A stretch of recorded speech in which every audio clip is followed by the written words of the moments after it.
Today we're learning about franchise and MLB The Show 25. MLB The Show fans, we've heard your feedback, and we're providing a play-by-play of what's new in franchise mode and March to October. Hi, everyone. I'm Robert Flores, and welcome to Fielding Feedback, your MLB The Show 25 deep dive. Today, we're talking franchise mode and March to October. Love the menus. Let's get started. New in MLB The Show 25, franchise, and March to October, step into the evolution of realism and fun with our all-new off-season experience. In the world of baseball, it's not just about what happens on the field. It's also about what happens in the boardrooms, the front offices, and the endless negotiations. The new front office experience introduces a revitalized free agency system. They're going so fast. Risk-reward elements add strategy, immersion, and excitement to the pursuit of the top free agents each offseason.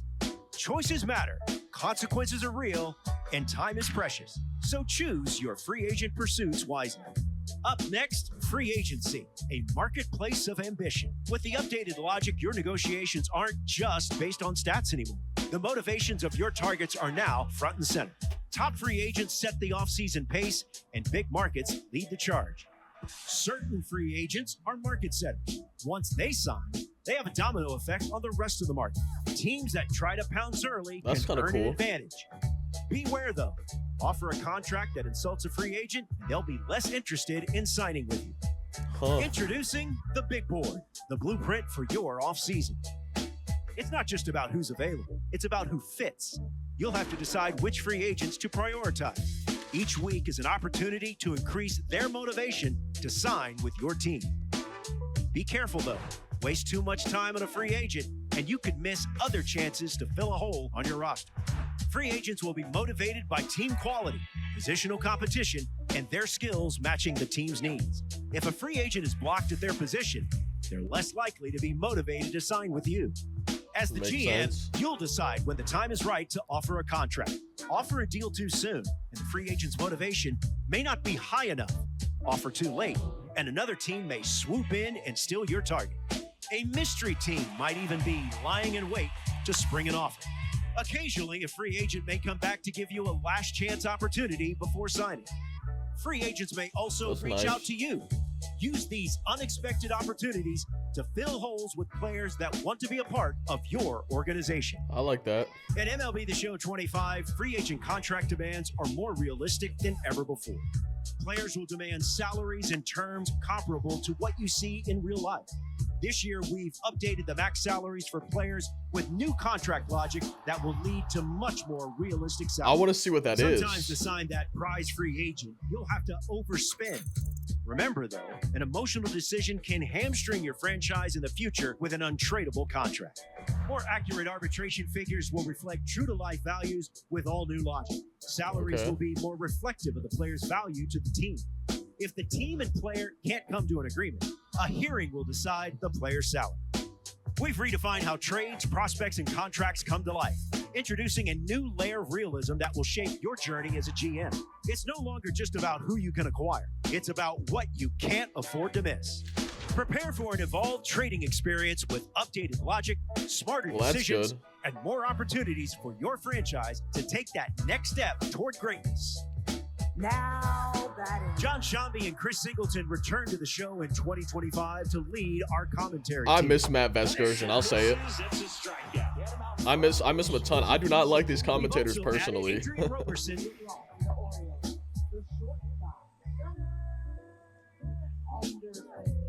And Rennell Brooks Moon.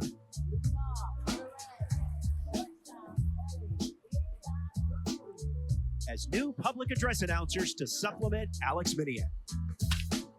So supplement in addition to, I guess. There are so many exciting new features in franchise in March to October, and we can't wait for you to check it out. That was cool seeing Manny Ramirez. Look for the next episode. Whoa, Roflo. Let's not forget, we have redesigned franchise intros to include an all-new flow that brings stories from your franchise to life. I thought we were about to get into Legend. League stories, and minor I like league that. reports Stuff like this is always great. Entry flow so that you can keep up with everything that is happening in the season. Farm report. Also, we've added a wide variety of topics such as Rookie of the Year candidates, league news, standings, and much more that play Stuff like throughout that's the big, in-game honestly, experience. if you're playing the Okay, games. that's all I got. Coach out. Stay tuned for the next episode of Fielding Feedback, coming soon. Is anyone else's thoughts after watching that? That's it. It just kind of felt to me like they explained new and improved free agency and contracts like 3 or 4 times in a row. And then we got new trade logic, which is great. I'm glad that it continues to improve every year. We had the new PA announcers and then new presentation, right? Like Rookie of the Year stuff, just kind of more stuff if you're playing the games to make it seem like you're actually progressing through a season. But I feel like there's a lot more that people have been asking for a long time for franchise. In the comment section, let me know what you think was missing from this franchise deep dive. The menus look cool, but the first big thing they talked about was the new offseason experience. And they went pretty fast, so I'm going to try to kind of stop it and look at what we might have missed. There's a new free agency system like the big leagues, high risk, high rewards, and we can see on the screen right here that it looks like there's multiple phases to free agency. Right now, they're showing us free agency 1. The next would be free agency 2, which is about 2 weeks from then. You see the dates, and there's just multiple phases of free agency. You can tender contracts, offer salary arbitration, select your 40-man roster, view free agency, look at trade talks. You can also just sim to that next phase of free agency. And it shows you also right here the best players you could lose during the Rule 5 draft. You're able to view the top 150 free agents. I don't know if this was really a thing. I mean, I know they sorted it by overall. I'm not sure if that's exactly what this is going to be doing, but they do have a top 150 free agents. You can see what needs they might fit. You can see teams they're rumored to be talking to. You can see your team's budget, how many weeks are left in the offseason. You can also see what that player specifically is asking for, and it does show you, hey, a qualifying offer has been made. It looks like similar to the draft system they added last year. There's a big board. You can see your positional and team needs. Right here, it's showing you that you can select up to 2 team needs. Players and priority slots will get boosted. Maybe you'll have a better chance to sign a right-handed on-base machine, whatever those team needs you're selecting are. And then the fine print down at the bottom says that those selected team needs will help populate the recommended list of free agents for you to go after, the ones the game recommends you to sign. Similar to the draft system added last year, it looks like with the free agent system, you have multiple priorities that you can select. So I'm guessing your first priority is going to be that guy you're going after the hardest, the one you're most likely to sign. And it shows you, hey, what's their rank in terms of the free agent list? What's that player's potential, their overall? What are they demanding? It shows their motivation to sign with the team and how much that's been increasing week by week. And it looks like you also have specific tasks that you can do or assign to your team, your front office. You can call the agent, for example, to learn that player's motivation to sign. You're able to move the players on your big board to a different priority or just completely remove them in general or replace them with a different free agent. And pay attention when they increase the years or the dollar amount. You can see the motivation to sign going up by that player. 7 years increase that, 8 years increase that. So you can see the motivation going up with the extended offer. Also on the screen, you can see what you're seeing on the big board, that free agent rank, the potential. It shows if the player's matching your positional or team needs as well. They highlighted that there's smarter free agent logic. It's more than just stats. There's market dynamics, player priorities that are going to shake up the offseason. And they showcase some of these other factors. And they noted that these are affecting the current, but also the max motivation of that player to sign by your team. So the max, I guess, can't always be 100%. And you also need a minimum before you can even offer a contract to that player. And you can see, do they want to be on an underdog, or maybe they would want to be on a championship contender, things like that. You can also see if there's any position competition on the team. They show the top 150 free agent screen again, and they show the fits these needs. You can see it looks like none of these are checked for Vlad Jr., right? You need a shortstop, a left fielder, a center fielder. He's not any of those. They show the contract offer screen again. You can see it's checking the box of matching your needs. You need a first baseman, you need a right-handed batter. It's matching those. Again, it shows you when you're increasing the years of the value, it's increasing or decreasing that motivation to sign with your team. They showed the big board again, what it looks like to see the rumored talking to teams, and it also shows the percentage. It's verifying. You don't know for sure if that's the case. Remember that they mentioned, okay, if you're the first person to sign a big-name free agent, or I guess the first person to offer them a contract, hey, you can maybe get an extra motivation boost for being the first competitive offer to that top 25 free agent. But remember, if you offer a bogus contract, that motivation is going to go down. It just feels like they kept cycling through the same thing over and over for the first like half or so of this trailer to me. It felt like we kept seeing and hearing the same thing. Remember, you have weekly resources. Free agency is a system, a phase now, offering those contracts. You get to see the contract decision. It shows you those players you're targeting or the big name free agents, kind of similar to the draft targets last year you were targeting. It shows you, hey, even if maybe you're the Mariners, it shows you, hey, that number 1 free agent, Vlad Jr., he ended up signing with the Phillies. That's the team that he decided to sign with, and it shows you the offer that they sent, what he signed for. And if you're only prioritizing certain free agents, they highlighted that you're missing out on other free agents that you're not prioritizing. We got a new look at the attribute screen for MLB 25. That's kind of cool, I guess. I do like that they're going back to the dark mode, man. I feel like this is going to be way easier on the eyes. I'm interested to see if there's anything else besides calling an agent to learn a player's motivation to sign. I'm wondering if there's any other of these little tasks that you can apply, but they highlighted that this year free agents weigh their options. The team quality, the position competition, and the fit in that team now matter more than ever for free agency. And again, they showed that motivation boost. You can see it's checking or not checking. Them being that third priority only gives you a plus 2% boost. It would give you more in priority 2 or number 1. You can see, hey, they fit that positional need of yours. That's a 1% boost to that motivation. And that boost is going up every week. So it's not just in total. You're going to be getting that every week, and there's 16 weeks of free agency. It just kept feeling to me like I kept seeing the same things over and over, but I don't think we've seen yet, hey, you can lock in changes in advance to the next week manually, or you can discard your changes, let your staff handle it for you automatically. So they do have a manual or auto option depending on what you want to do. Now it shows, hey, he would be competing with Mookie Betts in this situation, so the motivation to join the team would be decreased. They show the contract offer screen again, but they highlighted you can offer early and have less motivation, or wait and have that motivation grow, but then you really got to watch out for the competition. They showed another contract decision showing that he's signing with the team, and they highlighted a player might sign with an unexpected team. So when you didn't expect him to, they said that you could have a last chance to offer a contract to free agents. There's a now or never. Hey, this free agent is on your team's big board and is rumored to be close to signing with certain teams. Do you want to offer him one final contract, or are you not interested?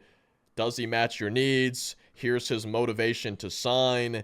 And another organization already made the first competitive offer, which decreased your own team's motivation for him to sign with you guys. So do you want to offer a contract? It's now or never. They talked about arbitration hearings in MLB The Show 25, and you can see on the screen right here the menus. There's arbitration negotiations along with the free agency and trade talks, and you can also just simulate to those arbitration hearings. There's again different phases to the offseason. There's a whole new offseason experience for MLB 25. Remember that they highlighted that free agents can reach out to you. You can see that this agent is reaching out on behalf of Jordan Romano and saying, hey, it feels like he'd be a good fit. It might be worth it to check him out. You could either right then and there offer him a contract. You could add him to your big board. You could just say you're not interested, and you can see, does he have any motivation yet to sign with you? You can see, does he match any of your team's needs? Next thing they talked about was the contract and negotiation overhaul to feel like a real GM, which started off by showing us these same screens I felt like I was seeing over and over and over. And to me, it sounded like one of the biggest things was more realistic contracts, but also bigger contracts. And again, we've seen this already a lot, but the amount you're available to spend, your budget after offering that amount.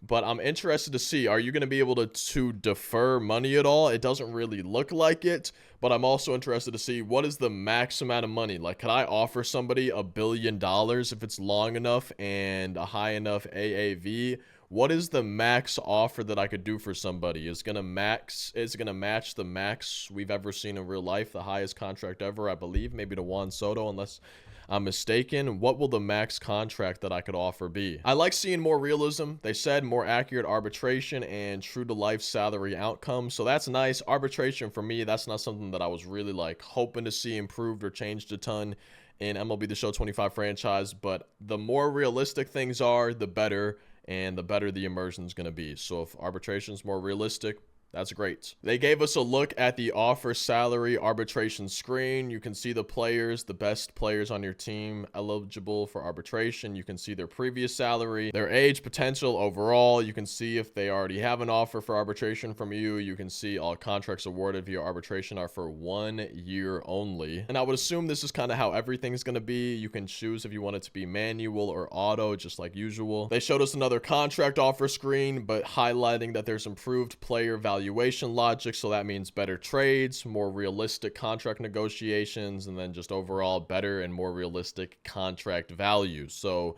the better trade logic is always huge. The better that can be, the better. And just seeing more realistic contracts, negotiations, values, the more realism in franchise, the better. I think this is when they were talking about the commentators returning. This is also when they were talking about the new PA announcers supplementing the one they already have. I don't know, because I think Adrian Robertson is the Orioles real life PA announcer. So I don't know if she's only going to be in the Orioles ballpark.